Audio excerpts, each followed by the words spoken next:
Ladies and gentlemen, this is Joe's Classic Video Games back with another cool pinball repair video for you today. Now, if you didn't see the previous video, a customer brought us their old 1978 Bally Kiss pinball machine. And it's in a little rough shape cosmetically, and electronically it doesn't work, but we were looking through it and the boards and everything appear to actually be in pretty decent shape.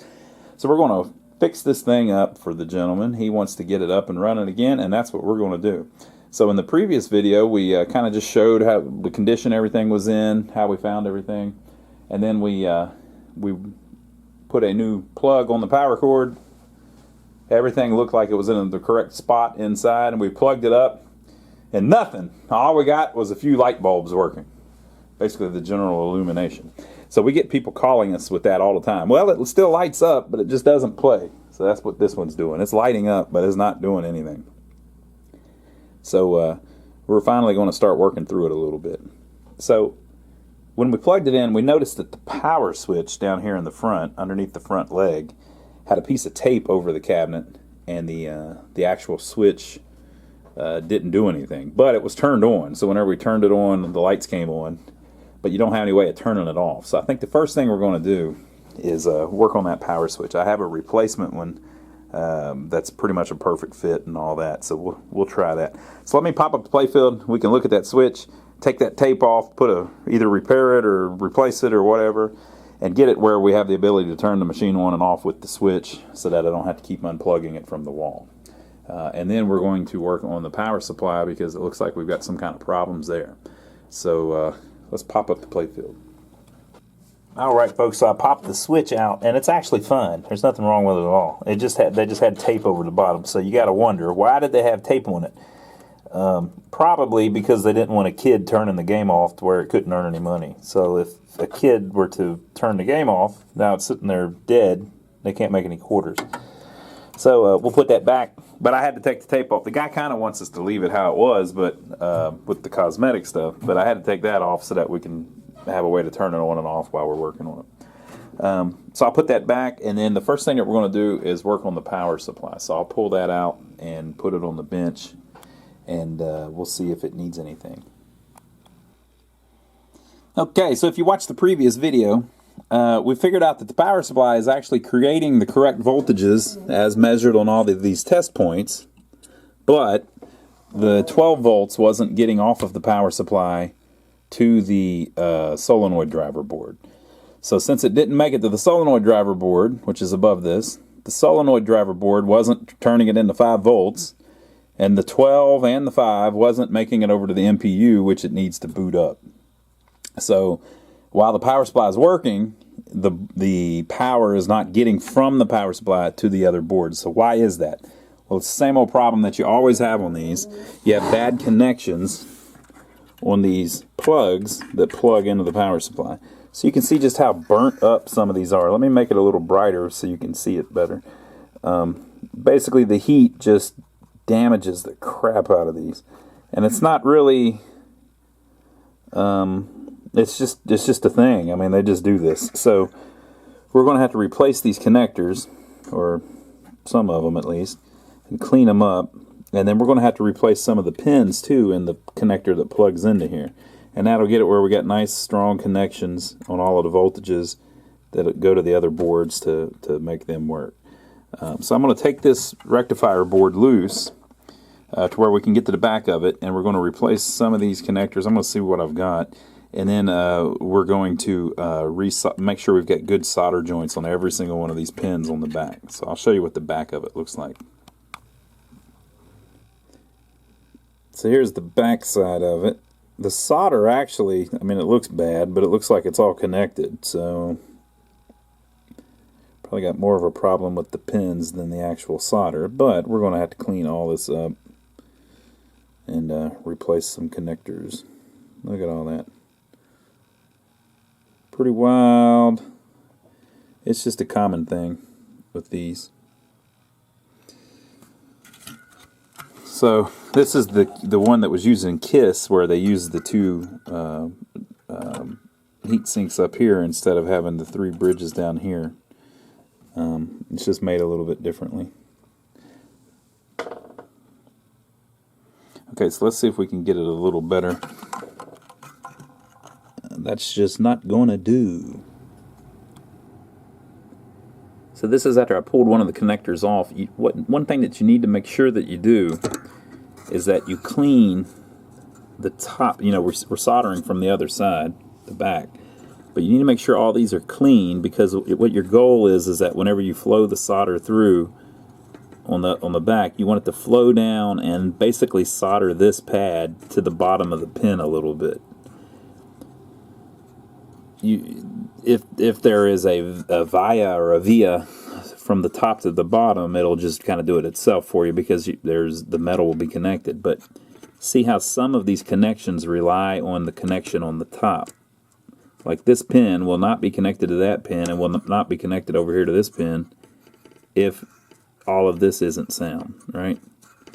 So sometimes whenever you have just all of this heat damage and stuff on it, you need to really clean these up a little bit. So you can use a little piece of sandpaper and get them nice and bright again. And then once you put it back in, you need to kind of check those connections to see if everything's still connected on the top. You'll know that it's connected on the bottom because you can see it so easy. But on the top, you want to make sure all of these are going to where they're going to go. It could be completely possible to have a pin of a connector installed in there, but that pin not to actually be connected to this metal because you've got so much heat damage and just resistance, basically, where it's not actually making a electrical connection. So you just got to be careful about stuff like that. I've ran into that a bunch of times on this very exact same board. So we're going to brighten that up a little bit and then put a new connector on there. Here's how it looks with new connectors. I didn't have to replace that one. It's still fine. But this bottom one always gets burned up, and you saw what kind of horrible shape that one was in too. If you need connectors and stuff like that, a good place to get them is GreatPlainsElectronics.com. We buy stuff from him all the time. He's not paying me to do ads for him or anything like that, and I don't really even know him, but it's a gentleman named Ed, and he sells things like this that are like the perfect parts for pinball machines. He kind of goes out of his way to get parts that you would need for machines. So, good place to buy them. And I got some good solder on the back on all of the pins. Tried to clean it up the best I could. And I checked the continuity between the traces on the top that go to certain pins, and everything's cool. So I think we're good there. Now, we'll have to look at in the machine where the pins actually plug in. The terminals are probably screwed up too in the connectors, so we'll be repinning some of that too. But I think everything's pretty cool. You know, don't let stuff like this scare you. You go, oh, that's been hot before. Well, it's a big ceramic resistor, and it's 43 years old or 42 years old or whatever. Right? It's been hot before. So you got a little bit of heat damage there, but it's what it is. You're looking at the inside of a power supply, you know. So I'm going to clean this up a little bit, and we can put it back together. And then I'm going to check the fuses to make sure they're all the correct values. A lot of times the fuses will be wrong, or somebody swapped one out over the years. But then we'll be ready to put this back in and look at those terminals on the housings that plug into here. Okay, folks, I'm putting a whole new connector on where it actually plugs in. This one we repinned, replace all the pins on, and this one, still original pins. It usually doesn't wear that much, so it looked fine. This one, though, was all messed up, so we're putting all new in it, and I saved this one out for last because this is the actual wire that sends the 12 volt from here up to here. So this is the one that was the problem. So you can see that it had just burnt, looks horrible. And it had just burnt up enough that it was no longer making connection. So I'm going to put a new pin on it, put that in there, and then we can see if we get our 12 volts up to there. There's a slight chance that the board may boot up once we get that 12 volt line back. So 12 volts will come from here up to here. This will turn it into 5 volts and then send the 12 and the 5 over to here through that connector to make the MPU boot. And it might, so we'll see. So I'll replace that last wire and plug it in, and then we'll turn it on and see what happens. we're all plugged back up. Let's plug her in. I don't know if we're turned on or off, but we will see. We are off. Okay, so may do something, may not, but we're looking at the green LED right there.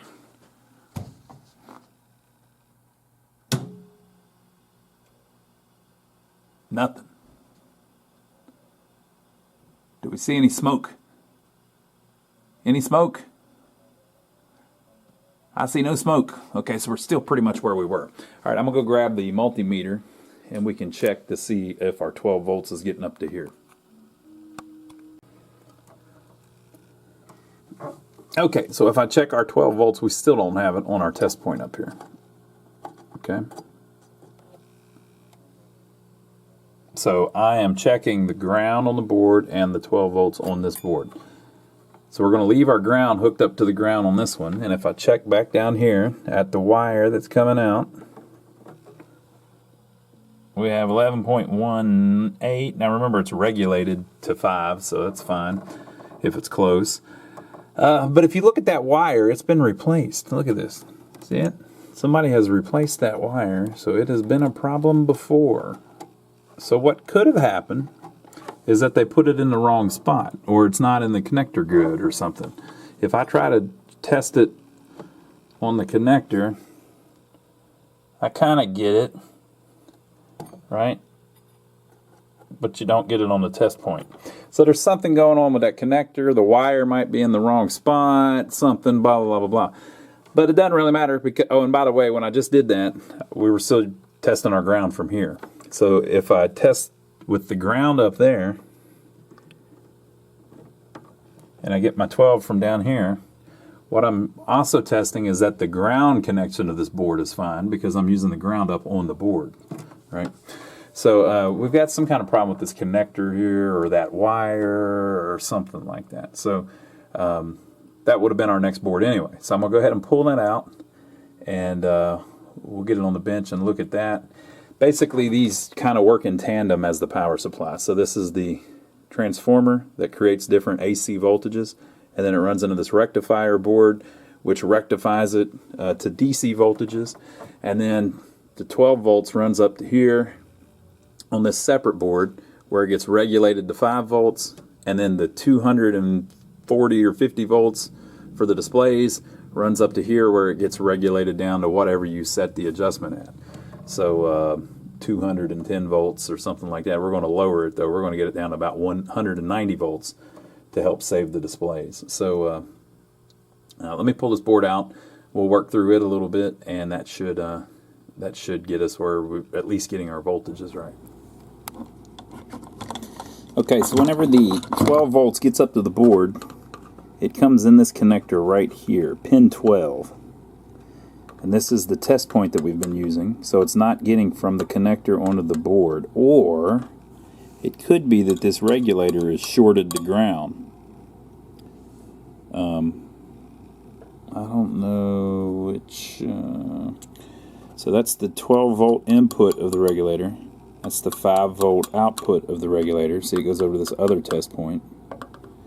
I believe that's probably ground, but I don't know that for sure. Don't quote me on that. So it could be that the regulator is really screwed up. Maybe. Okay. Or it could just be a bad connection on the pin in the housing, or it could be a bad connection on the actual header here. So what we're going to do is we're going to reflow the solder on all of these solder points. Now they don't look that bad really. I don't see anything where there's any solder broke, but it's a time bomb waiting to happen, right? So we're going to reflow all of that solder, and then I'm going to check the transistor, the voltage regulator with a multimeter. And maybe we'll do just the 5 volt section first, and then we'll talk about the rest of it. This capacitor here is the filter capacitor that's used with the regulator to turn the 12 into 5. So this capacitor could be causing trouble too. So we always replace this. So it's an 11,000 microfarad 20 volt. We usually put a 15,000 in it. You can go up just a little bit, or you could put an 11,000 back in. If you got a lot of stuff going on, like extra flippers and stuff, you probably should be a little more than 11,000. And then the other thing is, I believe one of these capacitors may be actually across the output of the regulator. Let me see if I'm right about that. Yeah. It looks like... Yeah, so there's a situation where you could have a capacitor that's shorted, causing you a bunch of trouble too. So I'll check those just to make sure nothing's shorted. I'll check the regulator to make sure it seems all right. And we'll just focus on that area for now, and then we'll move on to the other areas before I put the board back in. Okay, folks, we swapped out the voltage regulator, but after removing it, it tests fine. So, you know, unless there's something in it failing, but it wouldn't... that shouldn't be a thing because nothing's shorted, so I mean it seems fine. But I put a new one on it, and then also we swapped out the capacitor. A couple little things that we do, mods that we do, is the ground for the capacitor, the filter capacitor, runs from here out this one pin on the connector, and then back onto the board. There's a little loop or whatever, or I think it runs back down to the voltage regulator. So that's a problem, because if you lose that ground, major issues, right? So one thing you can do is there is another ground that runs on the board right below it. You see it hooks over here to the grounds, right? This is the ground trace of the board. You can scrape off a little solder and make a little jumper. So basically we have tied that ground that goes back to the power supply, right, to the ground that's on the board, just making it redundant, basically. So that's one thing we do. And then another thing we do is right here, there is a test point for the 5 volts. See, it comes right off the regulator. Well, the 5 volts leaves the board and then comes back on the board down here at pin 25, I think that is the last pin, and then is used to run the chips in the solenoid section of the PCB. And it appears the way that the reason they did that was because they had some kind of issue where they couldn't get the trace from here to down here or something. So they just use a jumper off the connector to get the power back on the board. Well, you have the same problem there. If you lose that connection, you lose power to all your solenoids. So you can tie 2 of the test points together to put a little jumper on the board instead of on the connector. So that same jumper is usually on the plug, but now it's on the board. And so you're tying test point 1, which is the 5 volts, to test point 3, which is the voltage for the chips for the solenoid section. So I think that should get I resoldered the connectors. I think that should get our voltage regulator working again, but I think ultimately what the problem was just the pin in that wire. So I'm going to replace that terminal where it plugs in to pin 12 on this connector. But that should make 5 volts from the 12 volts. Okay, and then there's 2 other parts of the board. This is the solenoid section that controls all of the solenoids. So this board's called the solenoid voltage regulator board. Solenoid driver board, I guess is what Bally called it.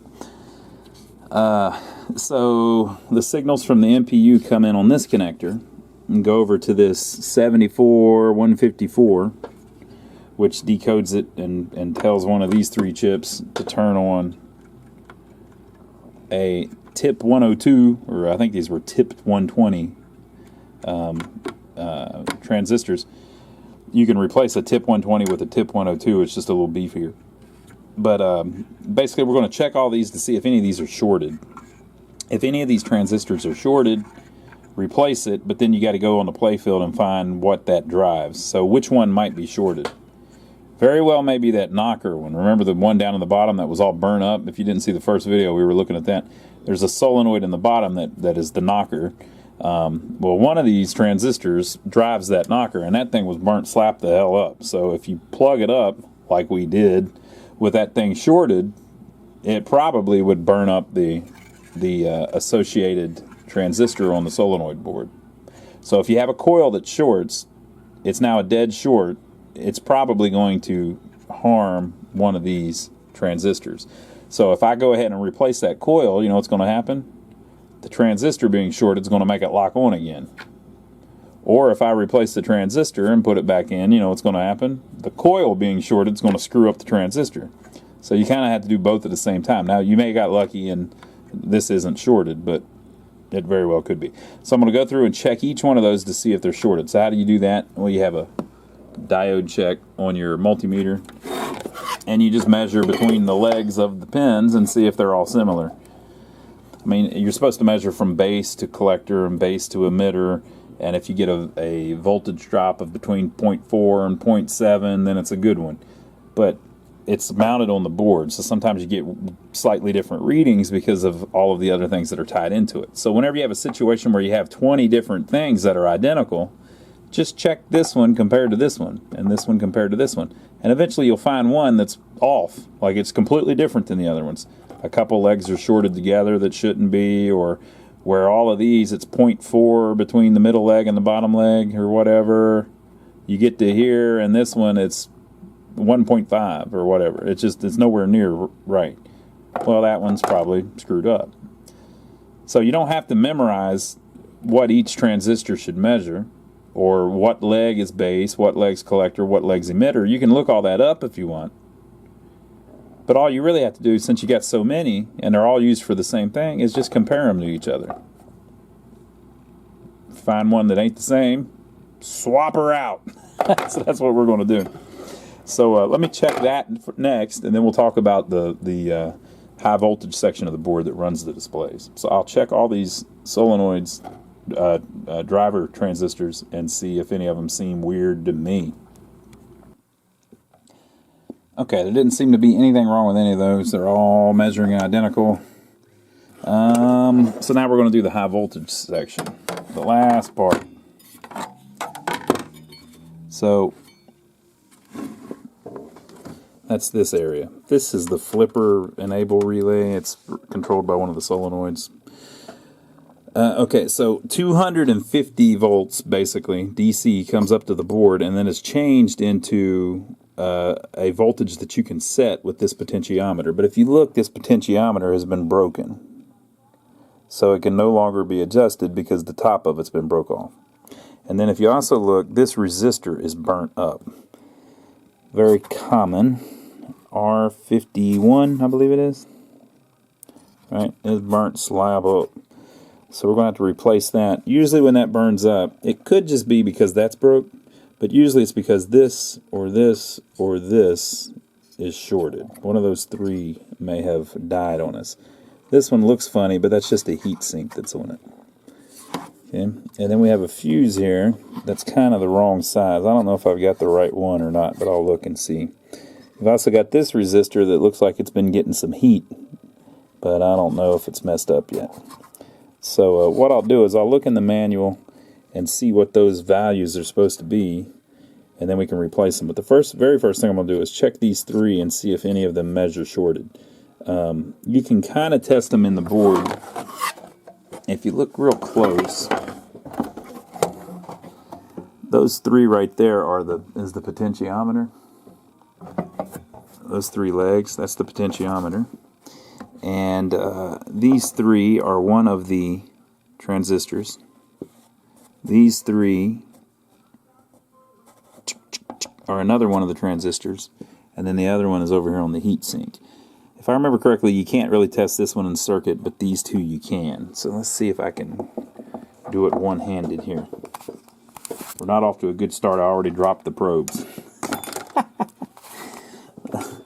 Okay. So do you put the red to the base or the black to the base? Well, it don't matter. We'll figure it out. So that's labeled as B. I don't know if I can do this with one hand.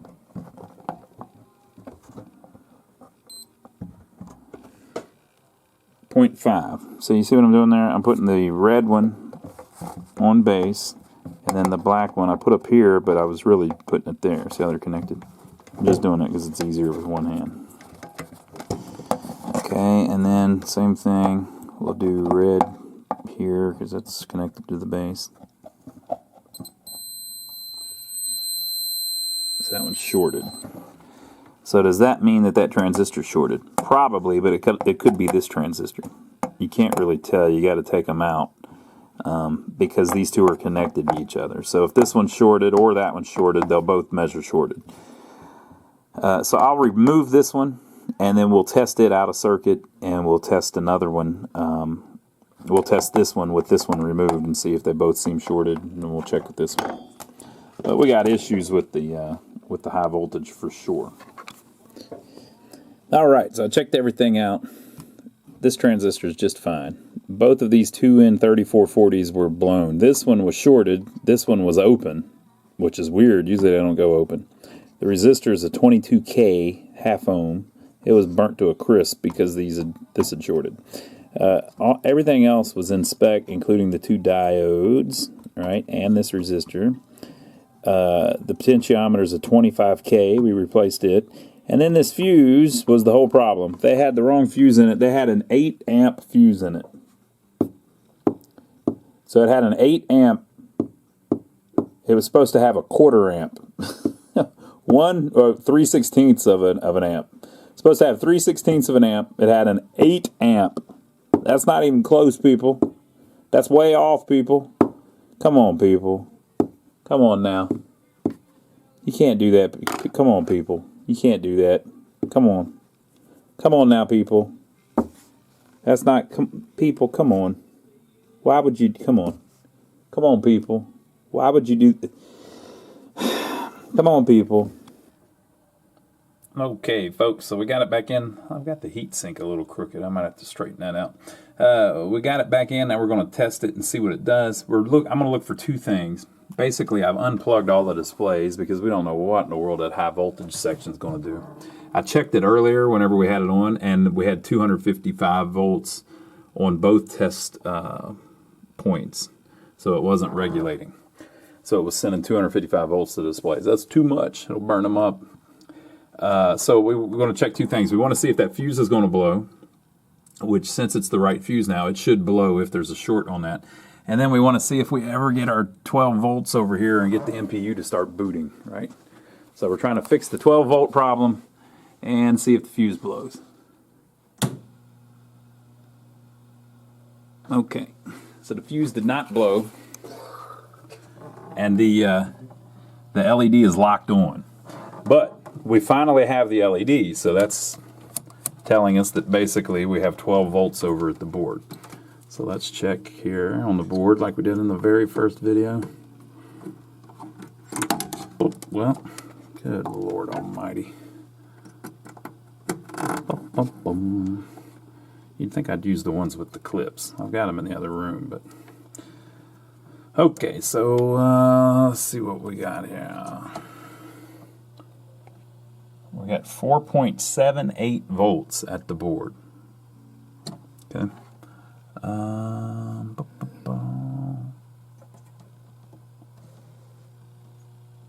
we do have our 12. It's actually a higher now, 13.5. Okay, so now remember we haven't done anything with this yet. So let's go back over to here.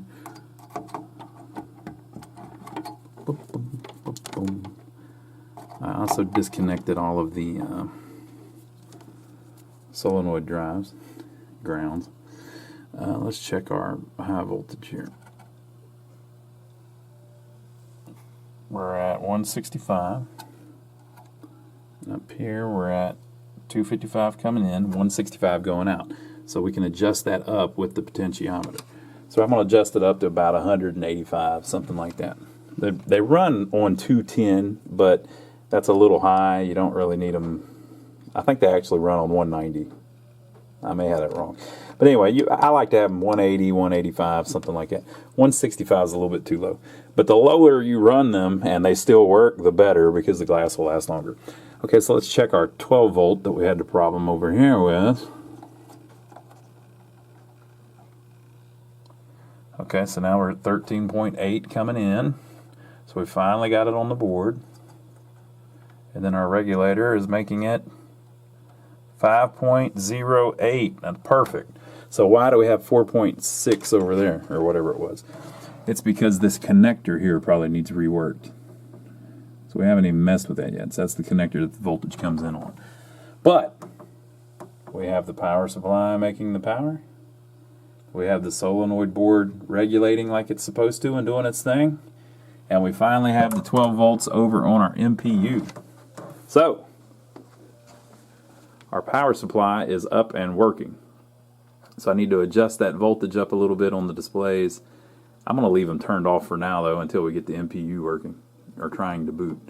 And then I need to straighten that regulator. Let me do that real quick. Okay, so I straightened it up a little bit. Now you might say, why did you worry about that? Well, it's because this little voltage regulator, there's two legs that pass through the board and through the heatsink. But it's isolated from the heatsink. So if that thing were turned and it was touching the leg and the other leg, it would make a short. So you want it nice and square and straight. So I checked our voltages. I was able to adjust the display voltage up to 175 volts. That's about where we want it. And then the 5 is at 5.08 after I moved the heatsink and tightened it back up. So everything's cool. So what have we accomplished? Well, in the first video, we kind of just showed off where it was, and we figured out that it didn't boot. And then in this video, we rebuilt the rectifier board, well, basically reflowed. We rebuilt the connectors. That took forever. Wow, that takes a lot of time. But we got them on there well. By the way, this one is the connector that goes there. And then we took out the solenoid board. And we, ultimately the reason the 12 wasn't getting up to the board was because of, I think, the pin on the connector there. And then once it gets on the board, it goes right back out of the board through a different pin over to here, and then another one I think goes down here or goes somewhere. And then once the voltage regulator was getting the 12 volts, it was able to make it 5 volts. It made it 5.08. We put the little jumper on there so that these chips here get their power from the board instead of having to go out that connector. The high voltage for the displays. Oh, we also replaced the filter cap on the solenoid board there. The high voltage for the displays had the wrong fuse. It had a shorted 2N3440, that one with the little heat sink around it. It had a burn-up resistor, and the potentiometer was screwed up. Replaced it. Okay, all of the solenoids, tip 120 and tip 102s, seem to test just fine. And so now we need to move on to this MPU, and like I said, it's got the green LED. Now remember when we first started and I said, oh, it's not even getting 12 volts because it doesn't have the green LED. Well, now it has the green LED. That will not light without the 12 volts, but we've got the 12 volts now, and we've only got 4.8 volts instead of 5 volts. Although we have 5 volts over here, it's not making it over to the board. We've already messed with this connector, so we can, I was about to say the word assume, but you know what that means. We can hope, let's hope, we can hope that the 5 volts is getting over to that connector, it's just not making it onto the board. So next time, we will work on the MPU. Now the MPU in these Bally's is so cool, because this little LED, this is one of the coolest things in working on these old machines. This little LED has a boot code. And so if the CPU is working and if the ROMs are working, this little LED will tell you everything you need to know about what is working and what isn't working on the board. It does a real quick flash when it starts, which is like the reset section. So basically when you turn the game on, that gets 5 volts, but the CPU doesn't like it to get 5 volts, bam, like that. It doesn't like it hard. It likes it soft, right? So it gives it the 5 volts, and then it resets it. It holds it low and then gives it the 5 volts to give the CPU long enough to stabilize. I keep saying CPU. Well, yeah, that's right, CPU. It's a 6800. Do I have that right? It's not a 6802. It's a 6800. And so that's what the little quick flash means. It means that the reset happened. And then there's a solid flash that means like the ROMs are all fine, or something like that. And then and the CPU is fine. And then there's a second flash that means that one of the RAM chips is fine. And the third flash is, I think, one of the RAM chips. And then the fourth flash Just checking one of the PIAs, the peripheral interface adapters, blah, blah, blah. So anyway, by watching that LED flash, the board will actually tell you what's wrong with it. So it's pretty cool. But whenever it's just locked on like this, what that means is that the voltage is low. So it very well could be that the voltage is 4.8 and it needs it to be a little higher than that. You know, all of these chips like to run on 5 volts. It could just be that, or it could be that there's dirty sockets. You can see how filthy those ROM chips look. The legs are very corroded, so it can't actually read the ROMs. So it very well could be that. It could be that the CPU's bad, blah, blah, blah. That LED being lit up, all that means is that there is 12 volts on the board. It doesn't mean that it's running any code or that it's trying to do anything. So we'll have to take that out and mess with it and figure it all out. But you know what? It's late and I'm going home. So thank you for watching. We appreciate it. Leave your comments below. Let us know what you think so far. I think this thing's going to come back and play really well. If you didn't see the previous video, the owner wants us to just leave it worn. We're going to clean up the play field, but it's going to be worn. It's going to have all of this paint worn away. We're not going to repair that. There is a nice little overlay that can go over that, but he would like to just have it original. So we're just going to leave it original and wax it up and play the hell out of it. We're going to leave the original pop bumper caps on it because they're original, right? And we're just going to fix it up best we can, clean it up, and play it. But the first thing we need to do is get all this electronics working. So we'll do that on the next one. I'd like to thank everybody, too, that's been using our Amazon links. If you don't know about that, down below there is a link to Amazon. If you're going to buy anything on Amazon, click our link before you do it to take you to Amazon, and it gives us a tip because we sent you there. Simple as that. All you have to do is click the link. Also, check out our website. Go to lionsarcade.com. We have a list and pictures and prices and everything of all of the games we have available for sale right now. Arcade games, pinball machines, and jukeboxes. Even if you're watching this years from now, believe me, it's still up. Go check it out. We keep it up to date. We also have a parts page on there where we sell some of the stuff that we use whenever we do these repairs, like the crimpers that we use to put the pins on the board and stuff like that. If you're interested in stuff like that, check out our website. And then we also have links on there to like our t-shirts and our coffee mugs and all of that stuff that we sell with our logo on it so you can support our channel. So we appreciate everybody that's been doing that. I've heard that there are people, even in Alaska, that there are people even in Europe that have our t-shirts. So we appreciate that, everybody. And last but not least, did you know I have 2 brothers? My brother Joe works with me here. I'm Ronnie. And my brother Donnie is literally my brother Donnie. And he has a channel here on YouTube called My Brother Donnie. So if you like watching us work on these old pinball machines, you may like watching Donnie and I work on old buildings. So we have a couple buildings that we've bought in a small town near here in the downtown area that we're fixing up, trying to renovate to help revitalize downtown. So go check that out, My Brother Donnie channel. The link is down below. We appreciate you watching. Leave your comments. I'll try to reply to some of them, most of them. And we'll see you on the next video.